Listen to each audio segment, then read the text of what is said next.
results are in as Orleans Parish voters soundly vote against the sheriff's proposed tax hike.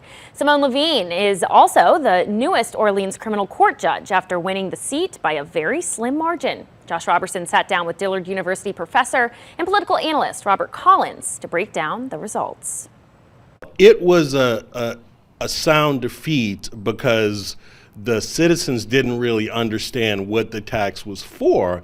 During Saturday's election, an overwhelming 91% of people voted against a 5.5 millage, which would have nearly doubled the amount of property tax funds already dedicated to the sheriff's office. The tax would have billed New Orleans homeowners at least $100 extra each year or more compared to what they're already spending. People are worried about their money right now, and so a lot of people are counting dollars, counting pennies. Dillard University professor and political analyst Dr. Robert Collins says many people didn't receive a mailer with details about the millage hike until right before the election, if they got it at all. And with more and more early voters, along with a low turnout election, most people just said no. Again, I only saw one direct mail piece.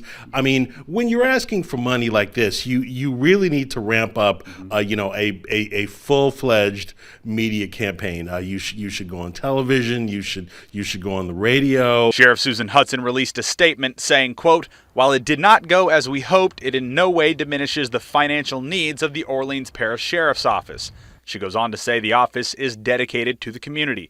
Meanwhile, the other top Orleans Parish ballot item to decide a criminal court judge was anything but a landslide. Simone Levine defeated Leon Roche, earning 51% of the vote to Roche's 49%. It was a race decided by less than 900 votes. But what happens when you have a race like that, it's a pure turnout election. It's can you identify your people and can you get them to the polls? The race was a runoff election after the heavily endorsed and heavily financed former frontrunner Deirdre Kelly took a hit in the primary thanks to a negative ad campaign paid for by judicial reform groups. You had two candidates that the dark money judicial reform groups consider as reformers, and so they basically sat this runoff out.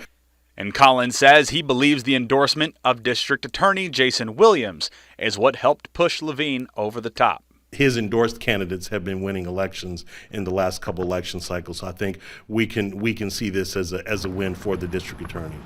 Josh Robertson, Fox 8, Local First.